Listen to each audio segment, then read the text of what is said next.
and welcome back to my channel. In this video, we are going to be discussing why I think Wicked should have won Best Picture at the 97th Academy Awards. This is my second video in this series that I have done, and I've been focusing on films from the 97th Academy Awards and why I think they should have won the Oscars' biggest trophy at the end of the night. I'll start a playlist specifically for this award show as I hope to continue to grow this series, and I'll make sure that I link it so that way you can go and check it out once all of these nominee videos have been completed. Based on the 2003 smash Broadway musical of the same name, which was adapted from the 1995 novel, Wicked follows the two Witches of Oz before Dorothy's story takes place. The film follows the first act of the musical with a sequel coming out later this year, which will be the second act. In this story, we follow Glinda and Elphaba during their school year as they grow from loathing each other to best friends. But everything is not as it seems in Oz, as animals are having their rights and abilities stripped from them, and Elphaba, being an outsider her entire life, feels compelled to do something about it. The film stars Cynthia Erivo as Elphaba and Ariana Grande as Glinda, with great supporting performances from Jonathan Bailey, Ethan Slater, Marissa Bode, Michelle Yeoh, Peter Dinklage, and Jeff Goldblum. The musical's original book writer and composer, Winnie Holtzman and Stephen Schwartz respectively, are back and joined by Dana Fox and John Powell to help bring the wonderful world of Oz to life, with John M. Chu directing. Besides its Best Picture nomination, it received nominations for Best Actress for Erivo, Best Supporting Actress for Grande, Best Costume Design, Best Film Editing, Best Makeup and Hairstyling, Best Production Design, Best Original Score, Best Sound, and Best Visual Effects. It walked away with wins for Best Production Design and Best Costume Design. Fun fact, Paul Tazewell, the costume designer for the film, was the first African-American male to win this award, and just a few months later he would go on to win the Tony Award for his work on his costumes and best costume design in a musical For Death Becomes Her. You can check out my video on the inaccessibility of the Tony Awards and my thoughts on that award show as well. I'll have it linked.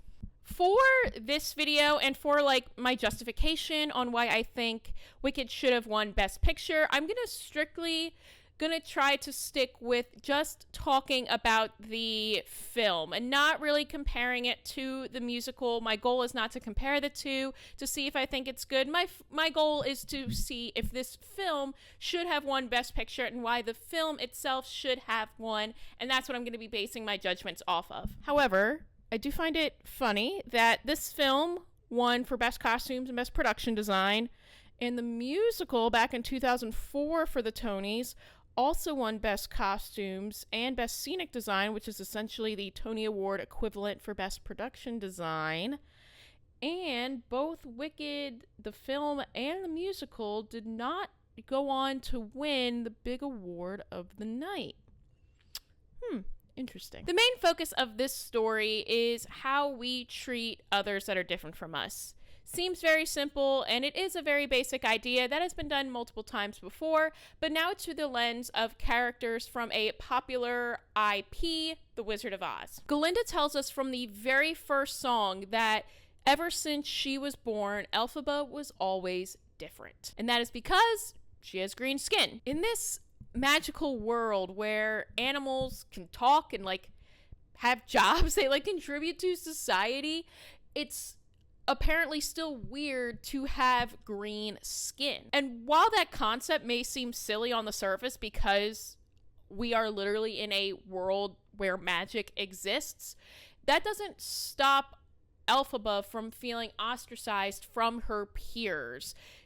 Yes, it is silly, but it doesn't matter to everyone around her. When Elphaba and Glinda first meet, Glinda literally screams and then just states the obvious. You're green. But because she has heard this her whole life, Elphaba just gives off this kind of air of not caring, of yeah, I've heard this before, what else is new, that kind of vibe. She's not really fazed by this exclamation from Glinda, but deep down you know that it still hurts her that the first thing people see about her is the color of her skin, and that's what they will immediately judge her off of. She doesn't stand a chance, and no one is willing to give her one either. This is until she drops her sister off at Shiz University. And here she performs some crazy magic when one of the teachers is kind of being disrespectful to her sister. And this goes not just noticed by the students here at Shiz, but by one of the teachers, the Dean of Sorcery Studies herself, Madame Morrible. Madame Morrible says that under her tutorage, under her teachings, Elphaba will not only be able to control her magic, but be able to use it for good, or go ahead and work for the Wizard of Oz, as we know. This will turn her into a great sorceress that she, Madame Morrible, will personally reach out to the Wizard of Oz on behalf of Elphaba, saying how amazing she is thanks to her teachings, and then maybe she'll be able to go work for this amazing, wonderful man. And when you work for the wizard, he'll grant you your heart's desire. And of course, she no longer wants to be green, so she takes up Madame Morrible on this offer, and then also enters Shiz University. Everyone at some point in their life has felt like an outsider, that something about them is different enough where they feel as though they do not belong either in society, either with their friends, with their family, anything of the sort. And we see here throughout this film how we can use those differences for good. If you want to make real change in the world, what makes you different is going to be what helps make you stronger and gives you that ability to help. Even though her hopes and dreams have changed from the start throughout the film, they change from wanting to no longer be green to helping those who need it the most. It is her magic and that ability about her that gives Elphaba that edge to change the world. In the case of Wicked, the animals are suffering. They are losing their ability to talk, which is allowing people to then kick them out of their jobs. She has a goat teacher that she becomes friendly with, and he eventually loses his job. His name is Dr. Dilliman, voiced by the wonderful Peter Dinklage. And we see how this upsets her.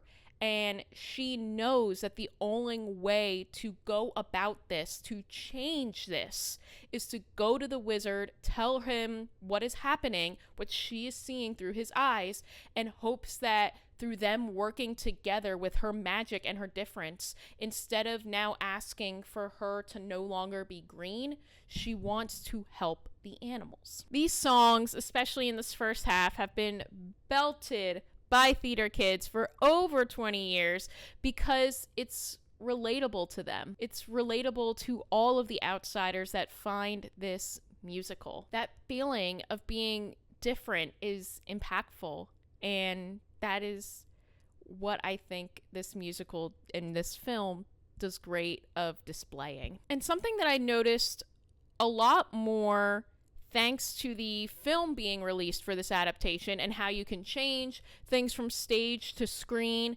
I think it was really well done, is the idea of propaganda. This film really shows us how much propaganda is the driving force for a lot of the main points, even when you tie it into the story, the traditional story of the Wizard of Oz. We start the film basically at the end of the story with the citizens of Munchkin Land celebrating the death of Elphaba.